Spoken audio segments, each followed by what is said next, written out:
Hello and welcome back to Unity Evolved. I'm your host as always, Ken, the Phoenix of Liberty Ottinger. Here with me, as is going to be a permanency hopefully, is Brian Hayek Socrates, and of course, the one and only Hef from Hefland.com. So we are here today with Tom, I forget your last name? Tom Hunt. Tom Hunt from MadBitcoins. Why don't you tell us a little bit about the show for those who have not heard of it? All right, MadBitcoins is about a 5-minute daily YouTube show that I do about Bitcoins. I've got a crazy hat, crazy glasses, and a green screen. And I give you kind of a summary of the day's news, a little bit of my opinion, a couple jokes.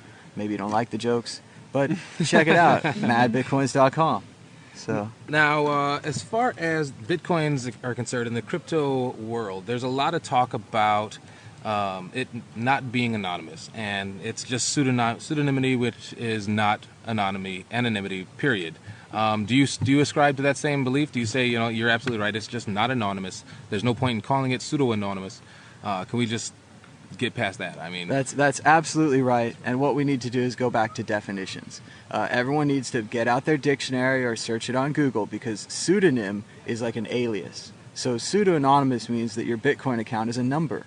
It's not linked to you, but if your Bitcoin account gets money from Coinbase and you traded fiat currency for it, it's 100% linked to you. Every purchase that you make will be 100% linked to you. And if you make a public purchase or you get a donation, if you make your address public, then someone could find out that, yeah, you spent $20 a gift and you spent $5 of Bitcoin Not Bombs. And it's all listed, because we're talking about the blockchain, the world's greatest public ledger, which has all of our transactions from the beginning of time. And the question is, yes, you're pseudo-anonymous, you're private for now, but in the long run, in history, all of these things are going to be true. Everything that we're doing is being recorded, and the historians of the future, which includes me, are going to read everything that you've ever done.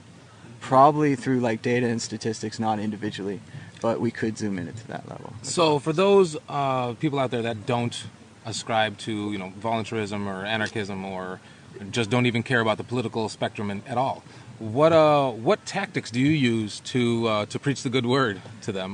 What stance do you come from? What position do you represent to those people? I definitely have the position of Bitcoin. I think Bitcoin is the most important thing going on. Cryptocurrencies, the blockchain in general, it's the greatest invention since the internet. And I remember when the internet was getting started, we were talking the other day at PorcFest here about BBSs and the idea of maybe having a second and a third internet.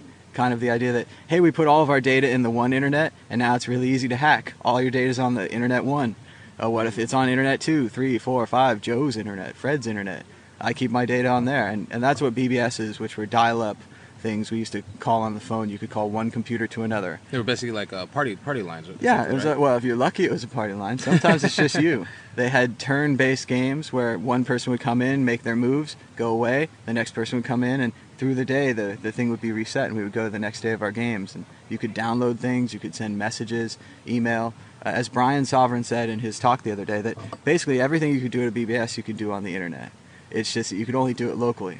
And for a lot of people, especially we're talking here in New Hampshire at the Free State, I bet the BBS the local forum idea, are probably very popular here and very useful to a lot of people. Now, do you think that the increase of and the implementation of mesh networking is going to assist in the implementation and the widespread adoption of Bitcoin more? And if so, what things would you like to see happen in regards to mesh networking? Oh, mesh networking is very exciting. As many people know, Open Garden has a fully functional closed source prototype of mesh networking that you can download on your phone and try out. They had a program called FireChat. I kind of forgot about it. Part of the new iPhone operating system is that you can share Wi-Fi's together so that you can chat with people anonymously. So you could turn on FireChat and everyone in the area could chat with you. That's a great idea. Is that something that like you would only need just one basic router on, and you just connect your well, you connect through that. You would need a mesh network, or if you're all on the same Wi-Fi, it would just share. Now, personally, I'm not 100% up to date on what a mesh network is. What can you break that down in layman's terms? Well, there's two ways to look at it, and the baby first terms. baby terms. Explain to you like you're 5. Toddler. Absolutely. So the first thing I'd say is that one of the problems is that the range on a Wi-Fi router isn't wide enough. It's not a big enough circle. There are WiMAX type devices they've talked about for years. There's ways of expanding the signal and boosting the signal, but basically I think Pringles cans? Yeah, we need Pringles cans. That's a lot harder to do than you'd think, actually. I read the instructions. It's too much for me. Like I was like, I'll just duct tape this on, and that was not enough. So, but no, there's ideas with the mesh networking. Basically, you have all these circles, and you have these overlapping circles. If my Wi-Fi can reach to your neighbor's Wi-Fi, and your neighbor's Wi-Fi can reach to him, we have like a street of Wi-Fi, right? So we create a mesh network, which is like overlapping bubbles. And then if one of us has a connection to Internet 1, the original internet, then you can download like what you can normally download. You can do your e-commerce, you can send Bitcoins, you can do all the normal things you do, probably a little slower because it's bouncing computer to computer to computer, but it's like you've created a network using Wi-Fi overlapping. Okay. And it's just Wow, when the Wi-Fi that is the first time I get the explanation for that Mm-hmm. in clear terms that I could understand. That's gonna stay with me forever. You're welcome, man. Overlapping Wi-Fi circles. Yep. So what I I see it wanted right to now. follow up on that is, isn't there a complication that people don't like understand between the mesh networking and it seems like people would say like you're trying to replace the internet with mesh networking in the long run, correct? Well, the main issue is a lot of people will say that the problem with Bitcoin is that you could shut down the internet, which as we've seen in Turkey, if you even shut down Twitter, the people are rioting in the streets, let alone talking about shutting down the internet. So if they did, or maybe we couldn't get internet access, maybe we're out in the woods here like we are, and the internet's kind of spotty. Having a mesh network, it's never going to be as good as like paying money to Comcast or whatever. You're not going to be able to watch YouTube at full speed. You're not going to be able to download torrents at full speed. Chatting is any text. Think text.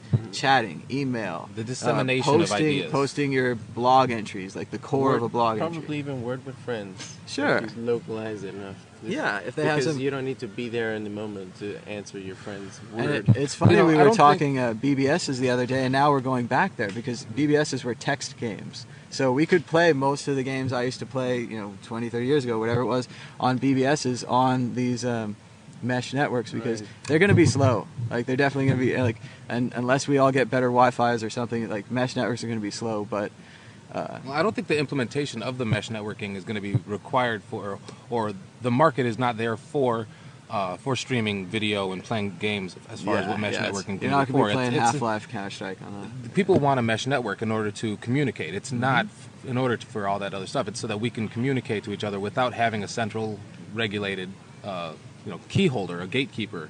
And it's not just the government that stops our communications, it's also things like hurricanes. I talked to a gentleman from Florida, and he used to work for the internet backbone type company, and they developed a whole system with like loops and redundancies and multiple stations.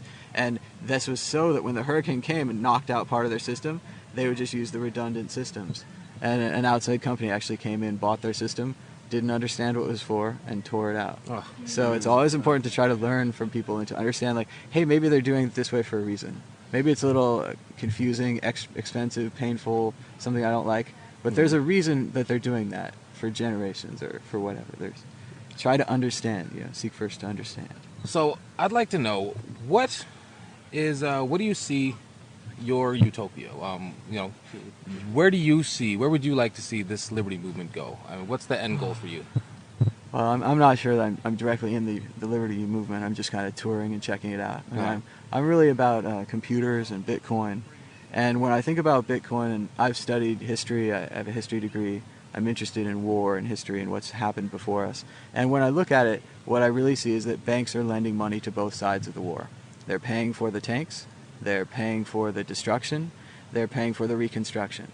The only thing that happens in between is that, unfortunately, all the peasants lose their lives on both sides.